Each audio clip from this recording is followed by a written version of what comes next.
It's been said that every quilt tells a story, and it's so true. But I also believe every quilter has a story to tell. I wanted to hear about the people behind these wonderful quilts and thought you'd enjoy hearing about their lives also. Welcome to A Quilter's Life.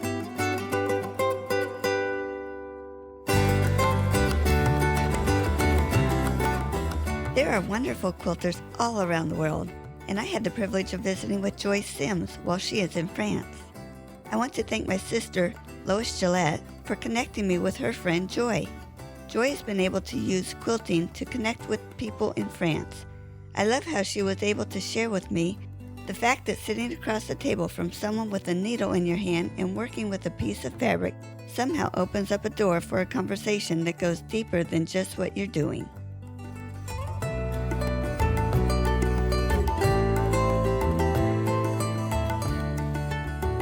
Joy, I'm so glad you could join me on A Quilter's Life today. Well, I am so glad to be here, especially from so far away.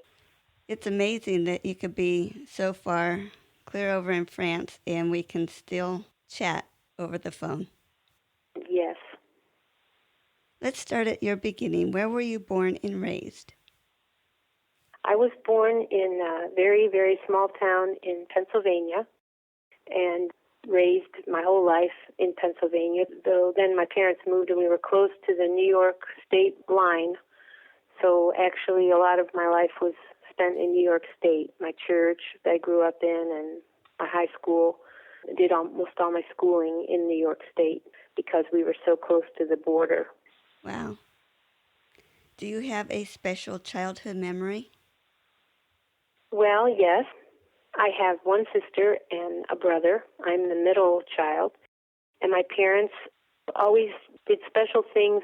We never had a lot of money, but we never knew that. Mm-hmm. And my mom and dad were really great about making memories for us as kids. And I think some of my happiest memories are times when we went camping as a family.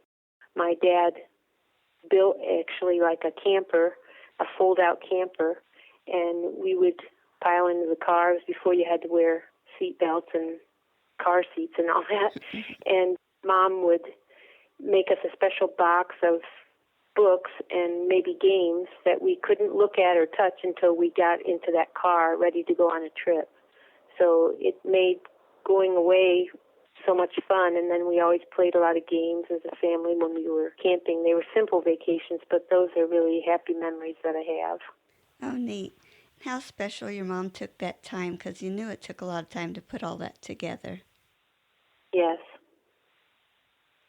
This podcast is finding out about the people behind the quilts, so finding out about you. Who would you say you are? Well, that's a very good question. This goes a little bit into why I do what I do, I suppose, why I quilt. But back in 1988, my husband Mark and I and our son moved to France to work with the evangelical church here in a role of starting evangelical churches. And as a foreigner in a country where you don't speak the language very well at first and you don't understand this, France seems a lot like America in some ways, but actually it's very, very different. And so you're trying to understand the mentality of the people you're trying to get to know, and you look for ways to build bridges, I guess, make friendships. And I have always enjoyed doing things with my hands, always. I started with like needlepoint, stuff like that when I was a kid, and then I did a lot of counted cross stitch, and I always wanted to learn how to quilt. So back in 1992, I thought, well, this would be great if I could kind of teach myself how to quilt. I had a friend who sent me some information. She had taken a class, and she sent me some of her class notes. And at the time, we were working with a church that had some struggles. It was hard to build relationships even between them. And so I thought, well, maybe it would be a good thing for women if we could start a quilting group. And it would just provide an opportunity to talk while you're doing something and maybe invite people who didn't know anything about God and might have an interest in talking about God at the same time. So that's how my quilting got started. I actually put a block together the morning of the first time we met as a group, and then that night I actually taught how to make that block, which I didn't really know anything about what I was doing, but little by little I just kept teaching myself. Whenever we would go to the States, I would try to take a class wherever I could. I learned that I could learn from a book. I didn't think I was able to do that, but I would read how to make something and then I would do it, because at the time there was no YouTube or anything like that. So that's how my quilting started, and these groups just grew because it was a wonderful opportunity for women to spend time together and get to know each other. And one thing led to another.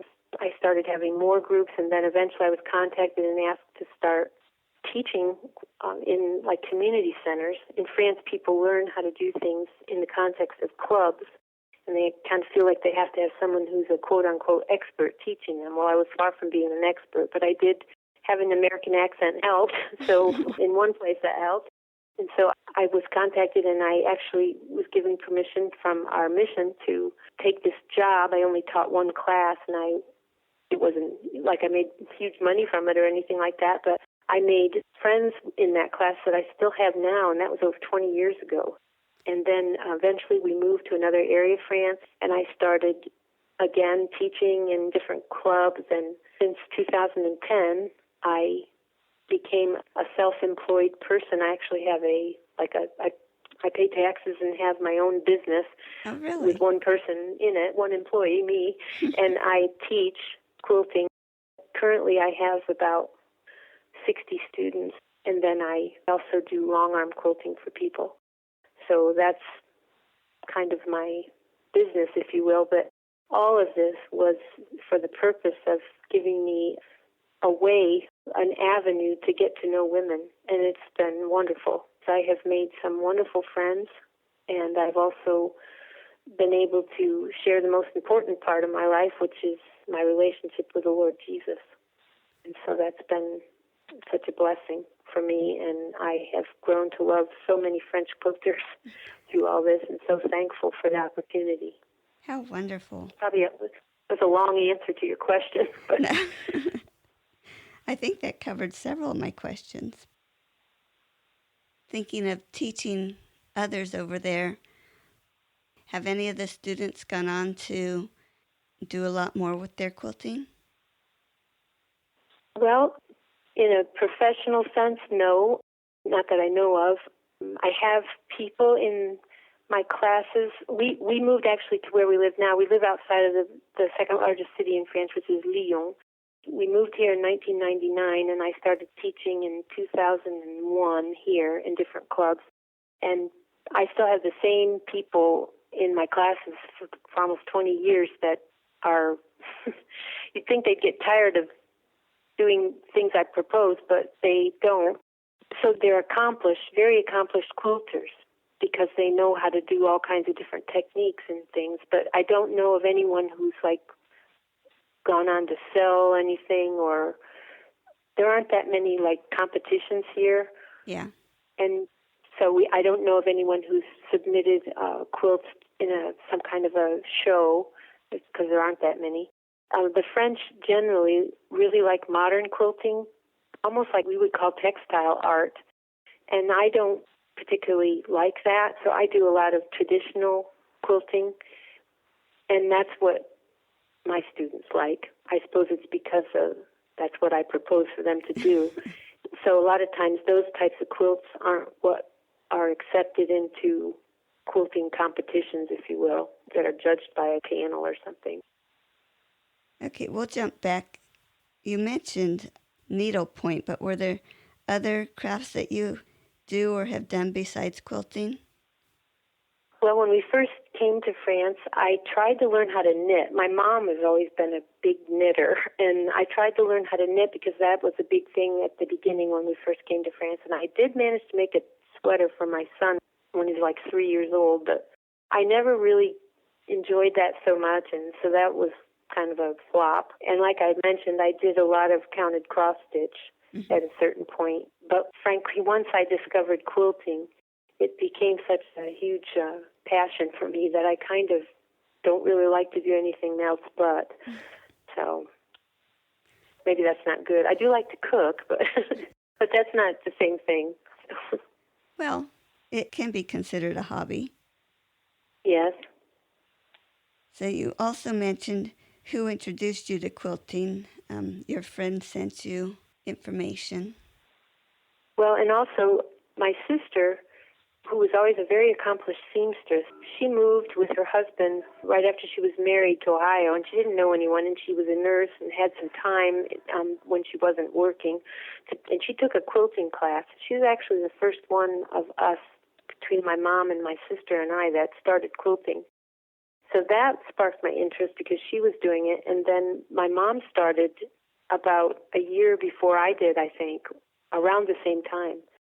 So then I began, but I think a lot of it was my mom and my sister's influence.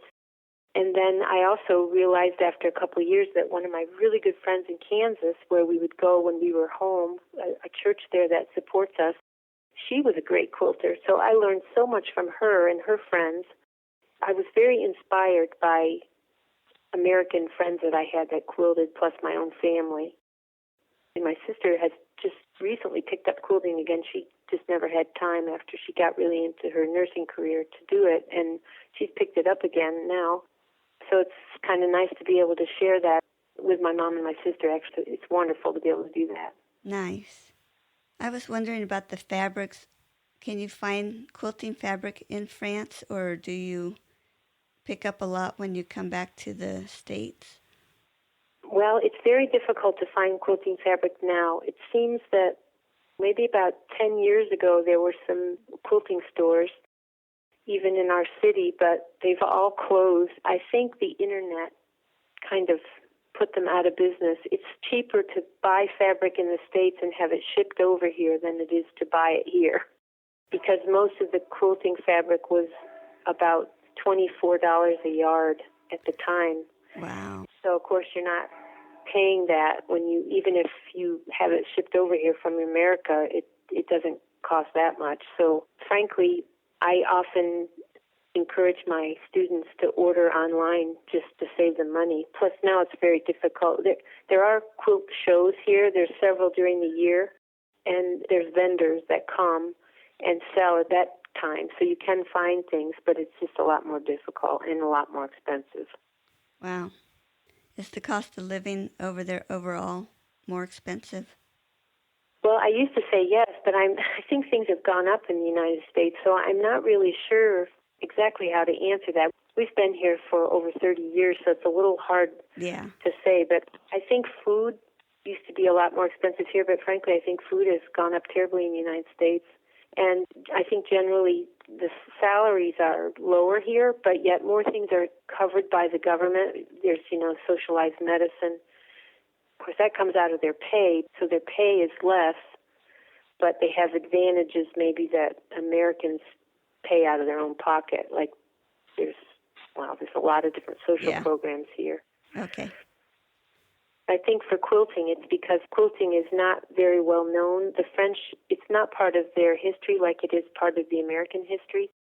French women always did a lot of embroidery, and they do just beautiful embroidery. As a matter of fact, I try to buy old French linens that are monogrammed. They do the most fabulous monograms, or they did.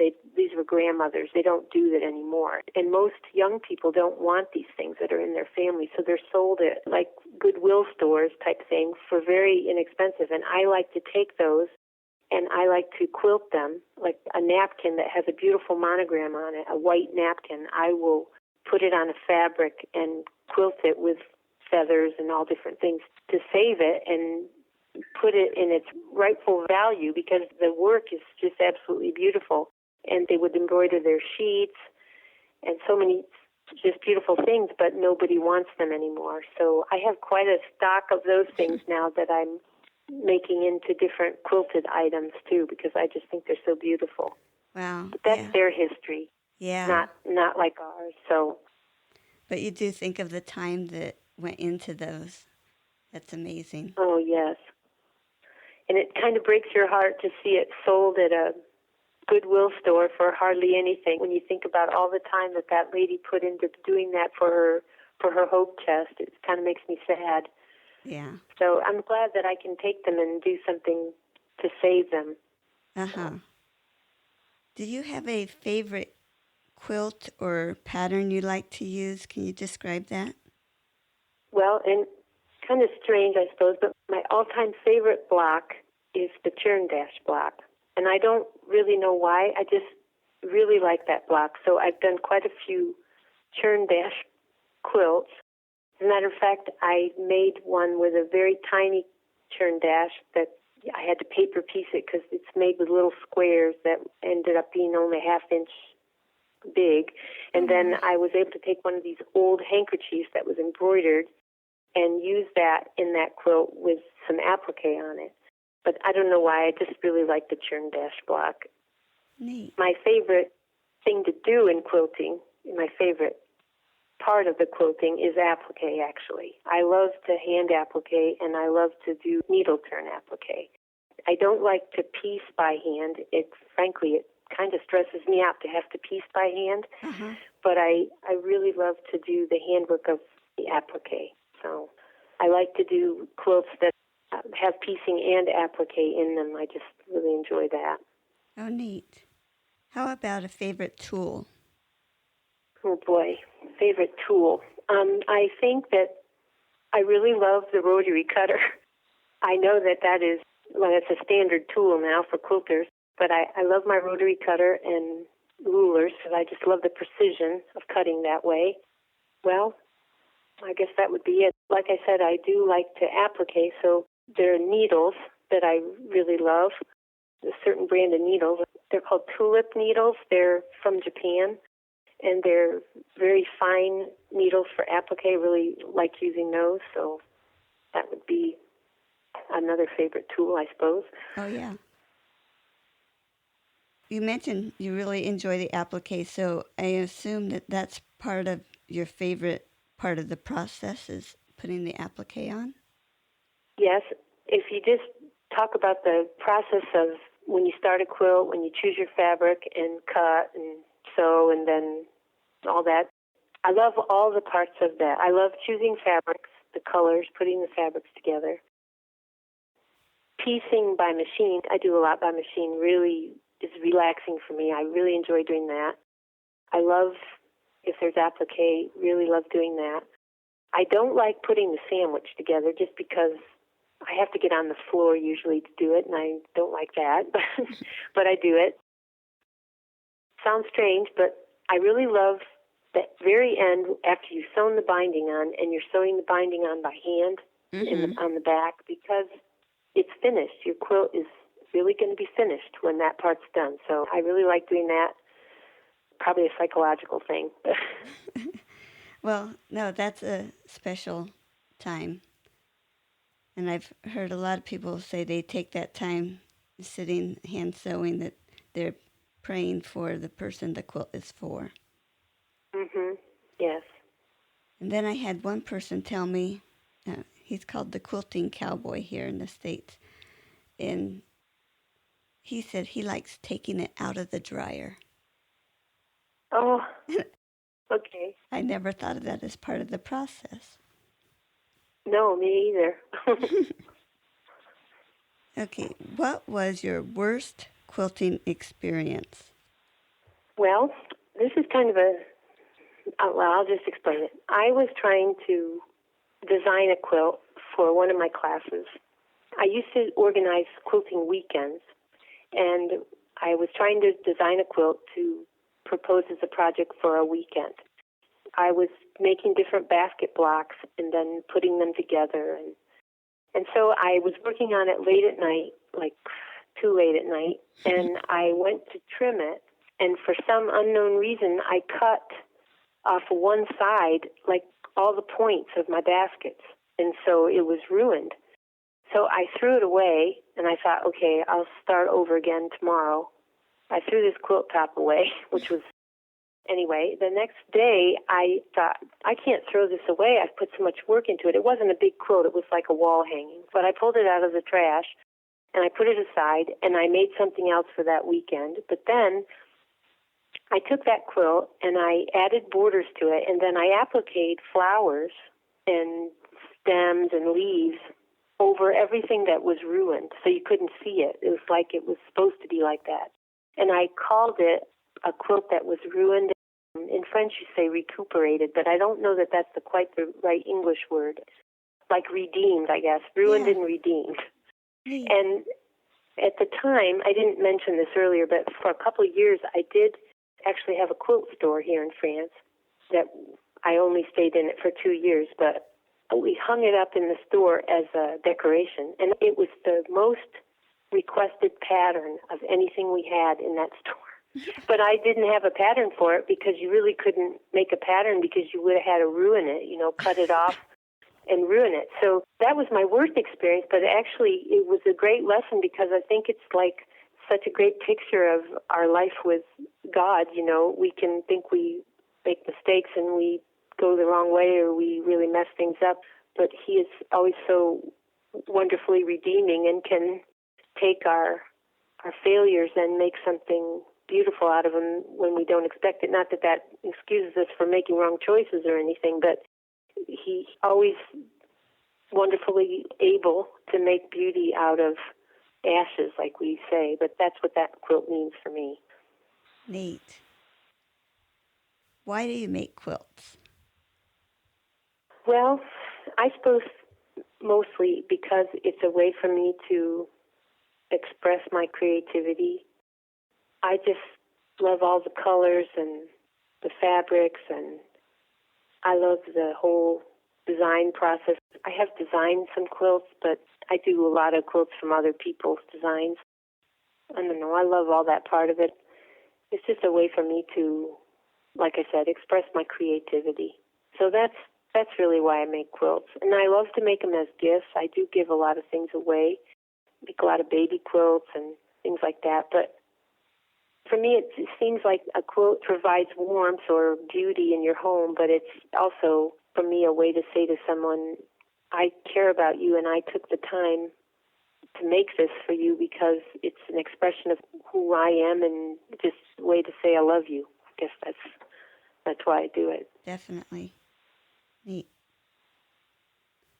Who do you usually make them for?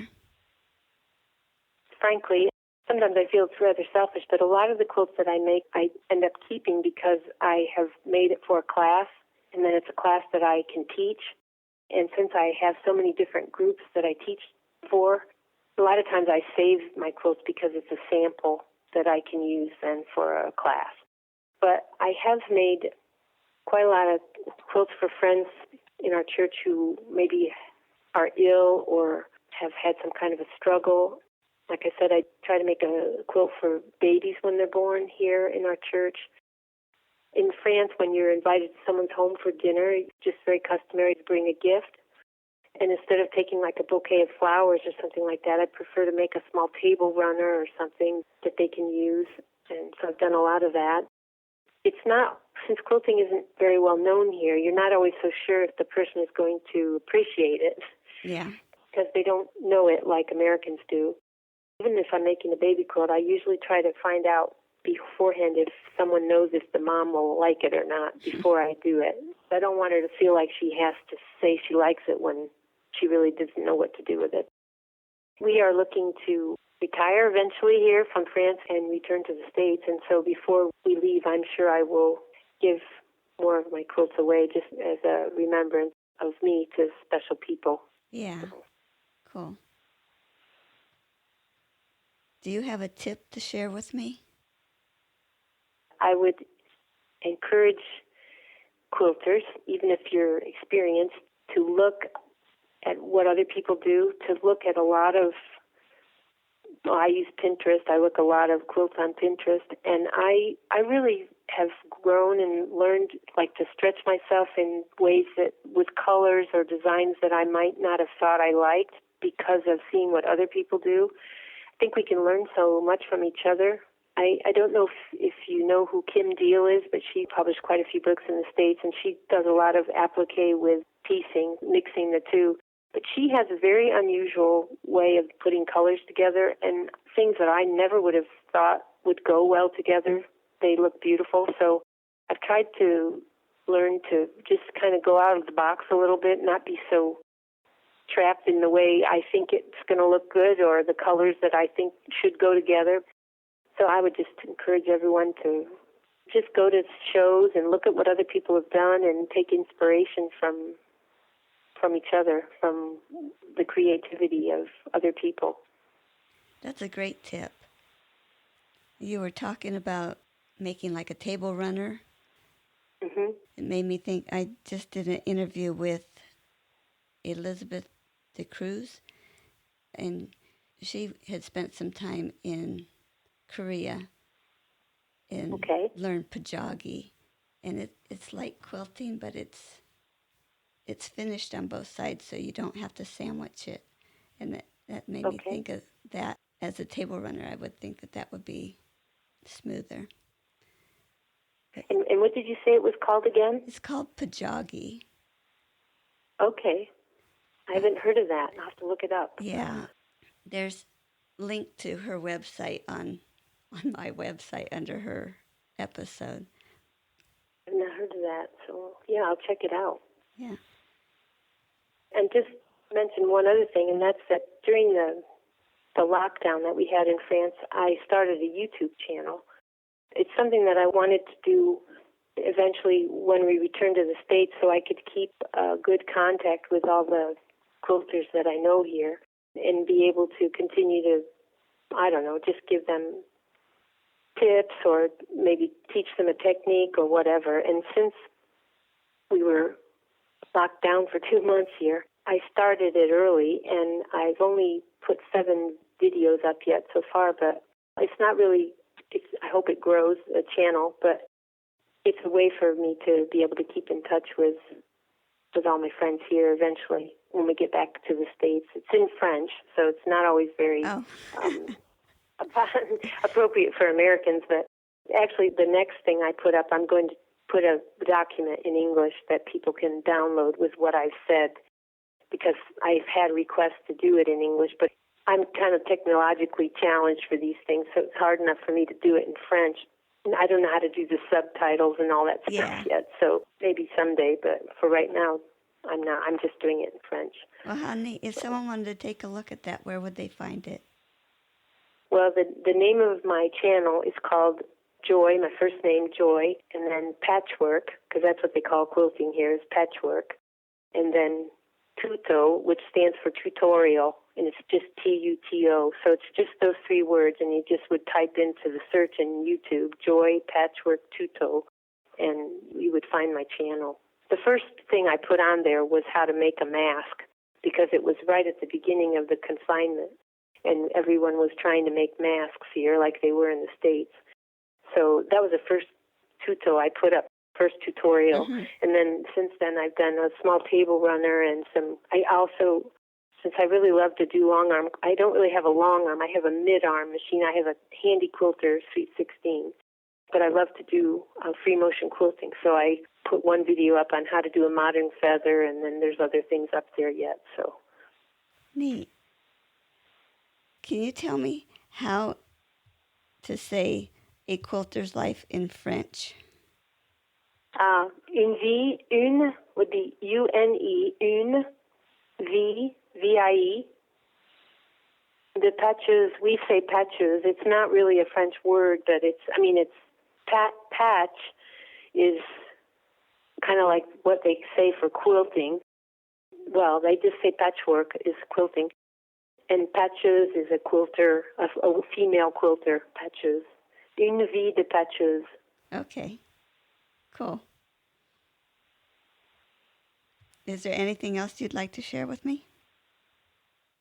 Well, I would just like to say that I think quilting, the thing that I love about it here in France, has really helped to build a community between people. And I think that's really lacking in our world today. Maybe less in the States, I don't really know, but here people are quite isolated. It's not easy to make friendships. And quilting has, not only for me, but has allowed, me to meet a lot of people, but also for those people to meet a lot of people. And when I see people who got to know each other in one of my quilting classes become really good friends, that is very satisfying to me, because people are lonely and people need other people. Well, mostly people need the Lord. And I have seen some of my dear friends come to know the Lord through this, but it's just a great relationship builder. I found that the simple fact of sitting across the table from someone with a needle in your hand and working with a piece of fabric, it somehow opens up a door for a conversation that goes deeper than just what you're doing. Because I always tell people when I start quilting that in French, quilting starts with a P. They call it patchwork, and that starts with a P. And I say that it's the main thing about it is partage, and partage means sharing. And that's what, for me, is important in quilting, is the sharing, not just of the quilting, but your life, sharing with the other person, sharing their joys, sharing their sorrows, being there for them. And that's what I try to do in my classes. That's the atmosphere that I try to build in my classes. No gossiping. We don't talk badly about our husbands. I don't put up with that. It's just time to share your life and to be there for somebody. So I think that's why I really love quilting. Neat. Well, thank you so much for sharing with me today. I so appreciate it. Well, I really appreciate being asked. It's a real honor. I mean that, too. Thank you. Okay, bye-bye.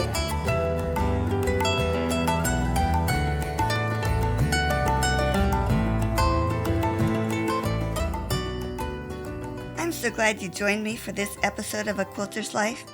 You can find more stories on aquilterslife.com or subscribe on your favorite podcast player so each episode will be downloaded automatically. If you're enjoying this podcast, would you consider leaving a review as it helps others to find the show? Also, I want to hear about you and your wonderful quilts. Please contact me, Paula Chamberlain, through the website or a Quilter's Life Facebook group to set up an interview. And as always, thanks for listening.